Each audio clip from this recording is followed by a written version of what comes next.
हाय दोस्तों। Visvesvaraya national institute of technology Nagpur VNIT ने 2025-26 यानी जनवरी 2026 सेशन के लिए पीएचडी एडमिशन फुल टाइम और पार्ट टाइम का इंफॉर्मेशन ब्रोशर जारी किया है। वीएनआईटी एक इंस्टीट्यूट ऑफ नेशनल इंपॉर्टेंस है और ये engineering departments, centres, interdisciplinary groups, science, architecture, humanities और सोशल साइंसेज में डॉक्टरल प्रोग्राम्स के लिए एप्लीकेशंस इनवाइट करता है। ये पीएचडी प्रोग्राम फुल टाइम और पार्ट टाइम दोनों तरीकों से अवेलेबल है, जिसमें बीटेक ग्रेजुएट्स के लिए डायरेक्ट पीएचडी एंट्री भी शामिल है। ऐसे कैंडिडेट्स जिनका रिजल्ट अभी आना बाकी है वो भी अप्लाई कर सकते हैं, लेकिन उन्हें फाइनल रिजल्ट एकेडमिक सेक्शन में सबमिट करना होगा। तब तक उनका रजिस्ट्रेशन प्रोविजनल रहेगा। सारी इंपॉर्टेंट लिंक इस वीडियो का डिस्क्रिप्शन में मिल जाएगा और हमारी वेबसाइट newacademy.com विजिट करें। तो दोस्तों, इस ज़रूरी अपडेट को सभी ज़रूरतमंद लोगों तक पहुंचाने के लिए इस वीडियो को लाइक करें, हमारे चैनल को सब्सक्राइब करें और फॉलो करें, नोटिफिकेशंस ऑन कर लें और अपने सवाल कमेंट सेक्शन में पूछें और शेयर करें। चलिए अब देखते हैं कि इंस्टीट्यूट कौन कौन से पीएचडी प्रोग्राम्स ऑफर करता है। डिपार्टमेंट्स और सेंटर्स की लिस्ट इस प्रकार है: applied mechanics, chemical engineering, civil engineering, computer science and engineering, electrical engineering, electronics and communication engineering, mechanical engineering, metallurgical and materials engineering, mining engineering, centre for VLSI और nano technology, architecture और planning, physics, chemistry, mathematics, humanities and social sciences और interdisciplinary board, biomedical engineering. Admission categories and fellowship. अब बात करते हैं PhD programmes offered और admission categories की। VNIT में फुल टाइम यानी कैटेगरी 1 पीएचडी के तहत 3 तरह की असिस्टेंटशिप और फेलोशिप ऑप्शंस है। पहला है इंस्टीट्यूट MOE-GOI यानी कि कैटेगरी 1A। इसमें असिस्टेंटशिप केवल गेट और नेट क्वालिफाइड कैंडिडेट्स के लिए है। विश्वेश्वरैया पीएचडी स्कीम की सीट्स अगर अवेलेबल हों तो इस कैटेगरी के तहत भरी जा सकती हैं। दूसरा है स्पॉन्सर्ड प्रोजेक्ट यानी कैटेगरी 1B। यहाँ फाइनेंशियल सपोर्ट स्पॉन्सर्ड या फंडेड प्रोजेक्ट से मिलता है। तीसरा है एक्सटर्नल फेलोशिप यानी कैटेगरी 1C। इसमें financial support UGC, DST, DBT, ICMR, CSIR, DAE जैसे वेरियस गवर्नमेंट एजेंसीज से मिलता है। इस कैटेगरी के लिए एक valid research fellowship award letter होना जरूरी और मैंडेटरी है। इस कैटेगरी के स्टूडेंट्स वीएनआईटी से किसी भी फाइनेंशियल असिस्टेंस के लिए एलिजिबल नहीं होते हैं और वो या तो सेल्फ स्पॉन्सर्ड होते हैं या फिर उनके एम्प्लॉयर्स उन्हें स्पॉन्सर करते हैं। इस कैटेगरी के लिए गेट मैंडेटरी नहीं है। चौथा है स्पॉन्सर्ड यानी कैटेगरी 1D। कैंडिडेट से उम्मीद की जाती है कि उन्हें 3 साल की मिनिमम अवधि के लिए फुल टाइम कोर्स वर्क और रिसर्च के लिए इंस्टीट्यूट में रिलीज किया जाएगा। किसी ऑर्गेनाइजेशन द्वारा स्पॉन्सर्ड होने पर अनेक्स्चर 1 के अनुसार नो ऑब्जेक्शन सर्टिफिकेट यानी कि NOC होना जरूरी और मैंडेटरी है। पार्ट टाइम कैटेगरी 2 यानी कैटेगरी 2A में वीएनआईटी नागपुर से कोई असिस्टेंटशिप नहीं मिलती है। इस कैटेगरी के स्टूडेंट्स जिनका नेशनल लेवल एग्जामिनेशन यानी गेट और नेट में क्वालिफाइंग स्कोर है वो पहले 2 सालों के भीतर वीएनआईटी नॉर्म्स के अधीन अपने पार्ट टाइम पीएचडी को फुल टाइम प्रोग्राम में कन्वर्ट कर सकते हैं। इस कैटेगरी में एडमिशन के लिए करंट एम्प्लॉयर से नो ऑब्जेक्शन सर्टिफिकेट यानी कि NOC एनेक्स्चर 2 के अनुसार जरूरी और मैंडेटरी है। और ये NOC तब भी जरूरी है जब PhD candidate national level examinations qualify करने पर अपनी कैटेगरी पार्ट टाइम से फुल टाइम में बदलते हैं। मार्क्स और CGPA रिक्वायरमेंट्स। अब जानते हैं मार्क्स या CGPA रिक्वायरमेंट्स के बारे में। मिनिमम क्वालिफिकेशन मार्क्स और CGPA इस प्रकार हैं। जनरल ओपन कैटेगरी के लिए 6.5 CGPA on the scale of 1 to 10 और 60% एट आइदर UG और PG। OBC NCL कैटेगरी के लिए 6.0 CGPA on the scale of 1 to 10 और 55% एट आइदर UG और PG। और SC ST कैटेगरी के लिए 5.5 CGPA on the scale of 1 to 10 और 50% एट आइदर UG और PG। Eligibility for admission. चलिए अब देखते हैं eligibility for admission.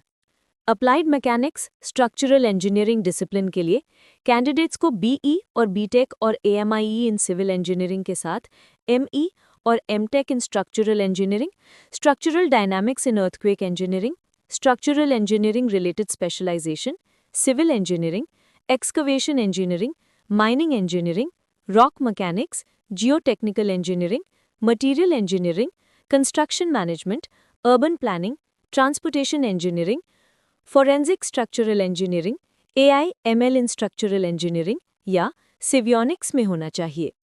Chemical engineering में कैंडिडेट्स को BTech और BE, MTech और ME और MSc Tech और MSc students in any disciplines में होना चाहिए।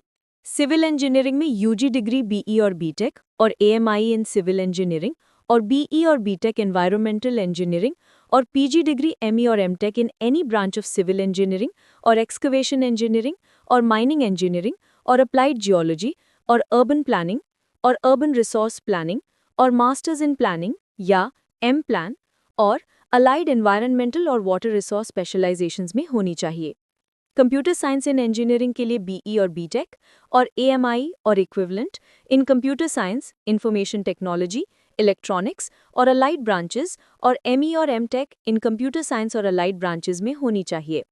इलेक्ट्रिकल इंजीनियरिंग के लिए BE और BTech इन इलेक्ट्रिकल इंजीनियरिंग और अलाइड ब्रांचेस और ME और MTech इन इलेक्ट्रिकल इंजीनियरिंग और अलाइड स्पेशलाइजेशंस में होना चाहिए। इलेक्ट्रॉनिक्स एंड कम्युनिकेशन इंजीनियरिंग के लिए BE और BTech और AMI और AMIE-TE और BSc इंजीनियरिंग 4 इयर्स ड्यूरेशन में इलेक्ट्रॉनिक्स और अलाइड ब्रांचेस और MTech और ME और MS जो एटलीस्ट 2 ईयर प्रोग्राम हो इन अबव ब्रांचेस में होनी चाहिए। मैकेनिकल इंजीनियरिंग के लिए BE और BTech इन मैकेनिकल इंजीनियरिंग और इक्विवेलेंट और ME और MTech इन मैकेनिकल इंजीनियरिंग और इक्विवेलेंट में होना चाहिए। मेटलर्जिकल एंड मटेरियल्स इंजीनियरिंग के लिए BE और BTech in metallurgical and materials engineering और अलाइड ब्रांचेस और मैकेनिकल और प्रोडक्शन और इंडस्ट्रियल और केमिकल और ME और MTech in metallurgical and materials engineering और मैकेनिकल और प्रोडक्शन और इंडस्ट्रियल और केमिकल एंड MSc फिजिक्स और केमिस्ट्री और मटेरियल साइंस और बायोटेक्नोलॉजी और अलाइड एरियाज में होनी चाहिए। माइनिंग इंजीनियरिंग के लिए BE और BTech इन माइनिंग और सिविल और कंस्ट्रक्शन और एनवायरनमेंट और मैकेनिकल और इलेक्ट्रिकल और इलेक्ट्रॉनिक्स और मेटलर्जी और कंप्यूटर साइंस इंजीनियरिंग और इक्विवेलेंट और ME और MTech इन माइनिंग इंजीनियरिंग और रिलेटेड टू माइनिंग इंजीनियरिंग और MSc और MSc टेक इन जियोलॉजी और अप्लाइड जियोलॉजी और एनवायरनमेंट में होना चाहिए।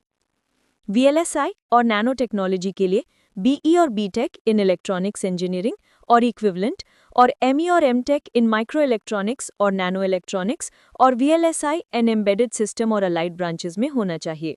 आर्किटेक्चर एंड प्लानिंग के लिए BARCH और BE सिविल और BTech सिविल और B प्लान और BTech प्लान और इक्विवेलेंट विद MCP और MARCH और MDes और MTech इन अर्बन प्लानिंग और M प्लान और MURP और ME एंड TCP और other masters in relevant field में होना चाहिए। फिजिक्स के लिए masters degree in the concerned और एन अलाइड सब्जेक्ट में होनी चाहिए। केमिस्ट्री के लिए MSc और MTech और इक्विवेलेंट डिग्री इन केमिस्ट्री और एन अलाइड डिसिप्लिन में होनी चाहिए। मैथमेटिक्स के लिए MSc और MA और MS इन मैथमेटिक्स और अप्लाइड मैथमेटिक्स में होनी चाहिए। ह्यूमैनिटीज़ एंड सोशल साइंसेज के लिए MA इन इंग्लिश और सोशियोलॉजी और इकोनॉमिक्स और संस्कृत और साइकोलॉजी में होनी चाहिए। इंटरडिसिप्लिनरी बोर्ड बायोमेडिकल इंजीनियरिंग के लिए BE और BTech in any branch of engineering और इक्विवेलेंट, BARCH और MSc in any discipline, ME और MTech in any branch of engineering, MARCH और MBA और इक्विवेलेंट और MBBS और BDS और BAMS और BHMS और VVSC और AH में होनी चाहिए। Syllabus for written examination department wise. अब बात करते हैं syllabus for written examination department wise की। अप्लाइड मैकेनिक्स का सिलेबस है engineering mechanics, mechanics of solid, structural analysis, design of steel structures और design of concrete structures. Chemical engineering के लिए केमिकल इंजीनियरिंग और रिलेटेड फील्ड्स के कैंडिडेट्स के लिए सिलेबस में basics of heat and mass transfer, reaction engineering, fluid mechanics, process control, thermodynamics, environmental engineering और अन्य रेलेवेंट सब्जेक्ट्स शामिल हैं। दूसरे फील्ड्स के कैंडिडेट्स के लिए सिलेबस उनके रिस्पेक्टिव फील्ड्स का गेट या नेट सिलेबस होगा। इवैल्यूएशन टेस्ट में ऑब्जेक्टिव और डिस्क्रिप्टिव क्वेश्चंस दोनों होंगे। सिविल इंजीनियरिंग का रिटन टेस्ट 2 पार्ट्स में होगा। पार्ट ए 30% वेटेज का और BTech लेवल सिलेबस पर ऑब्जेक्टिव टाइप क्वेश्चन पेपर होगा। पार्ट बी 70% वेटेज का होगा और इसमें environmental engineering, water resource engineering, transportation engineering, construction management और कंक्रीट इंजीनियरिंग या जियो टेक्निकल इंजीनियरिंग में से कोई एक ग्रुप चूज करना होगा। इंटरडिसिप्लिनरी कैंडिडेट्स के लिए सिलेबस वही होगा जो कैंडिडेट ने जिस डिपार्टमेंट के लिए अप्लाई किया है उस डिपार्टमेंट का करंट ईयर गेट सिलेबस है। कंप्यूटर साइंस इंजीनियरिंग का सिलेबस है प्रोग्रामिंग और डेटा स्ट्रक्चर्स, सिस्टम प्रोग्रामिंग और OS, compiler, theory of computation, analysis of algorithm, discrete mathematics, computer organization, database management systems और कंप्यूटर नेटवर्क्स। इलेक्ट्रिकल इंजीनियरिंग का evaluation test objective type question 30% और subjective type question 70% पर आधारित होगा। Electronics और communication engineering का syllabus part A 30% weightage और part B 70% weightage में विभाजित है। पार्ट ए में इंग्लिश, मैथमेटिकल एप्टीट्यूड और fundamentals of electronics in communication engineering शामिल हैं। वीएलएसआई और नैनो टेक्नोलॉजी का सिलेबस इलेक्ट्रॉनिक डिवाइसेस और सर्किट्स, डिजिटल सर्किट्स और micro processors, electromagnetic field, electronic measurements, analogue और digital communication, digital signal processing, computer organisation, UHF और microwave, linear networks और opto electronic devices में शामिल हैं। मैकेनिकल इंजीनियरिंग का सिलेबस पार्ट ए 30% वेटेज और पार्ट बी 70% वेटेज में डिवाइडेड है। पार्ट ए सभी स्टूडेंट्स के लिए कॉमन है, जिसमें engineering mathematics, numerical methods and computer programming, measurement and control और इंजीनियरिंग मटेरियल्स और बेसिक मेटलर्जी शामिल है। पार्ट बी में डिज़ाइन ग्रुप, थर्मल ग्रुप या manufacturing and industrial engineering group में से कोई एक चूज करना होगा।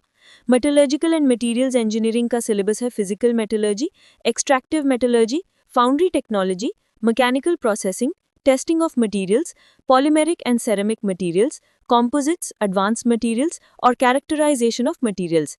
माइनिंग इंजीनियरिंग का सिलेबस है application of mathematics in science, basics of mining engineering और बेसिक्स ऑफ रिलेटेड ब्रांच और एरिया। आर्किटेक्चर और प्लानिंग का सिलेबस है आर्किटेक्चर, आर्ट और डिज़ाइन, बिल्डिंग साइंसेज और टेक्नोलॉजी, बिल्ट एनवायरनमेंट से related issues, historical aspects of built environment, urban area से related issues, types of research and research process, landscape design और environment and disaster risk reduction. Physics का syllabus NET in physics के अनुसार होगा। Chemistry का syllabus GATE, chemistry और NET, chemical sciences के syllabus के अनुसार होगा। मैथमेटिक्स का सिलेबस है linear algebra, real analysis, complex analysis, ordinary differential equations, partial differential equations, integral transforms, numerical analysis, probability और स्टैटिस्टिक्स और अलजेब्रा में होनी चाहिए। ह्यूमैनिटीज एंड सोशल साइंसेज का syllabus NET in English, sociology, economics और संस्कृत के अनुसार होगा। इंटरडिसिप्लिनरी बोर्ड बायोमेडिकल इंजीनियरिंग का सिलेबस है general anatomy, cell structure and function, cell physiology, neuromuscular system, reproductive system, respiratory system, cardiovascular system, musculoskeletal system, bacteria, viruses and other pathogens, pharmacology, biomaterials, basic metallurgy, alloys used as an implant, heat treatment and its application, database management systems, control systems, stress, strain, bending moment, torques, deflection, elastic and plastic deformation, failure theories, different types of sensors, fluid mechanics, basics of heat and mass transfer, Bernoulli's equation, pressure and flow measurement, signal processing and power systems, physiological health monitoring technologies, instrumentation and environmental issues and health hazards. Procedure for submitting the application form. अब देखते हैं procedure for submitting the application form. Application fee 500 रुपये है, जो कि non refundable है। इसका payment VNIT के online payment portal vnit.ac.in home के माध्यम से करना होगा। पेमेंट के बाद payment reference number Google application form में सबमिट करना होगा और पेमेंट रिसीट की प्रिंटेड कॉपी फॉर्म के साथ अटैच करनी होगी। एप्लीकेशन केवल डेजिग्नेटेड गूगल फॉर्म के माध्यम से सबमिट की जानी चाहिए। मल्टीपल डिपार्टमेंट्स या कैटेगरीज के लिए अप्लाई करने वाले कैंडिडेट्स को हर एक एप्लीकेशन के लिए अलग फॉर्म सबमिट करना होगा, जिसके लिए कॉरेस्पॉन्डिंग 500 रुपये फ़ी देनी होगी। गूगल फॉर्म लिंक वीएनआईटी की ऑफिशियल वेबसाइट vnit.ac.in/section/academics/admission पर PhD एडमिशन जनवरी 2026 के अंतर्गत अवेलेबल है। सबमिशन के बाद कैंडिडेट्स को उनके कंप्लीटेड एप्लीकेशन की PDF कॉपी ईमेल के जरिए मिलेगी। Printed or signed application form, self-attested photocopies of relevant certificates, documents और पेमेंट रिसीट के साथ स्पीड पोस्ट या हैंड डिलीवरी द्वारा स्पेसिफाइड डेडलाइन से पहले the deputy registrar academic section VNIT, south Ambazari road, Nagpur 44001010 Maharashtra को भेजना होगा। इन्वेलपर PhD cat blank name of department mention करना जरूरी है। याद रखें, अधूरी एप्लीकेशंस और लास्ट डेट के बाद मिली एप्लीकेशंस रिजेक्ट हो सकती हैं। रिटन एग्जामिनेशन और इंटरव्यू का प्रोसेस इस प्रकार है। सभी कैंडिडेट्स को रिटन एग्जामिनेशन में शामिल होना होगा, जो कि रिस्पेक्टिव डिपार्टमेंट्स में कंडक्ट किया जाएगा। रिटन टेस्ट में परफॉर्मेंस के आधार पर शॉर्टलिस्ट किए गए कैंडिडेट्स का इंटरव्यू शेड्यूल के अनुसार लिया जाएगा। रिटन टेस्ट के टॉप स्कोरर को 100 पर नॉर्मलाइज किया जाएगा और अन्य कैंडिडेट्स के मार्क्स को उसके अनुसार स्केल किया जाएगा। डिपार्टमेंट इंटरव्यू के लिए बुलाए जाने वाले कैंडिडेट्स की संख्या के आधार पर एक cut off normalize score set कर सकता है, लेकिन 40% से कम नॉर्मलाइज कट ऑफ अलाउड नहीं है। इंटरव्यू के लिए कोई टीए और डीए प्रोवाइड नहीं किया जाएगा। इंटरव्यू शॉर्टलिस्टेड कैंडिडेट्स का कंसर्न डिपार्टमेंट्स में इस ब्रोशर में दिए गए शेड्यूल के अनुसार कंडक्ट किया जाएगा। इंटरव्यू कमिटी में head of the concern department, chairman होंगे, डायरेक्टर नॉमिनी होंगे और all faculty members from the concern department और डिसिप्लिन मेंबर्स शामिल होंगे। पीएचडी एडमिशन कैटेगरी 1A के लिए क्वालिफाइड गेट या नेट स्कोर पिछले सालों में मैंडेटरी है। अदर कैटेगरीज के लिए गेट या नेट स्कोर की रिक्वायरमेंट स्पॉन्सरिंग एजेंसीज के नॉर्म्स के अनुसार होगी। फाइनल लिस्ट सभी फुल टाइम और पार्ट टाइम पीएचडी कैटेगरीज के लिए रिटन एग्जाम, इंटरव्यू और गेट या नेट स्कोर के वेटेज के आधार पर तैयार की जाएगी। जिन कैंडिडेट्स के पास गेट या नेट स्कोर है, चाहे वो फुल टाइम हो या पार्ट टाइम, उनके लिए रिटन एग्जामिनेशन का वेटेज 40%, इंटरव्यू का वेटेज 20% और गेट या नेट स्कोर का वेटेज 40% होगा। और जिन कैंडिडेट्स के पास गेट या नेट स्कोर नहीं है, चाहे वो फुल टाइम हो या पार्ट टाइम, उनके लिए रिटन एग्जामिनेशन का वेटेज 60%, इंटरव्यू का वेटेज 40% और गेट और नेट स्कोर का वेटेज निल होगा। प्रोविजनल लिस्ट इंस्टीट्यूट की वेबसाइट पर डिस्प्ले की जाएगी, अलग से कोई सूचना नहीं भेजी जाएगी। सिलेक्टेड कैंडिडेट्स को एडमिशन और फीस पेमेंट के लिए शेड्यूल के अनुसार जॉइंट रजिस्ट्रार एकेडमिक को रिपोर्ट करना होगा। Payment of fees and deposit पर सेमेस्टर। अब जानते हैं payment of fees and deposit पर सेमेस्टर के बारे में। ज्वाइनिंग के समय कैंडिडेट को वन टाइम फीस और पर सेमेस्टर फीस दोनों एक साथ देनी होगी। पीएचडी फुल टाइम के लिए टोटल फीस 22,100 रुपये है और पीएचडी पार्ट टाइम के लिए टोटल फीस 25,000 रुपये है। फुल टाइम पीएचडी में कुछ फीस हैं, जैसे रजिस्ट्रेशन फी 4,000 रुपये, लाइब्रेरी डिपॉजिट जो कि रिफंडेबल है 2,400 रुपये, लाइब्रेरी फीस 1,600 रुपये, ट्यूशन फीस 7,500 रुपये, रिटेंशन फीस 1,600 रुपये, इंटरनेट चार्जेस 1,000 रुपये, इंफ्रास्ट्रक्चर यूजेज फीस 1,000 रुपये और मेडिकल एड फंड प्रीमियम जो कि पहले 3 सालों के लिए है 3,000 रुपये। पार्ट टाइम पीएचडी में कुछ फीस हैं, जैसे लाइब्रेरी फीस 2,000 रुपये, ट्यूशन फीस 15,000 रुपये, रिटेंशन फीस 5,000 रुपये, इंटरनेट चार्जेस 1,500 रुपये और इंफ्रास्ट्रक्चर यूजेज फीस 1,500 रुपये। थीसिस सबमिशन से पहले कैंडिडेट्स को 35,000 रुपीज़ की एग्जामिनेशन फ़ी देनी होगी। Full time PhD category fellows जिन्होंने 5 साल पूरे कर लिए हैं अप्रूव्ड सेमेस्टर ड्रॉप को छोड़कर, लेकिन थीसिस सबमिट नहीं कर पाए, उन्हें automatically part time PhD category में कन्वर्ट कर दिया जाएगा। ऐसे कैंडिडेट्स को पार्ट टाइम प्रोग्राम के नॉर्म्स के अनुसार फीस देनी होगी।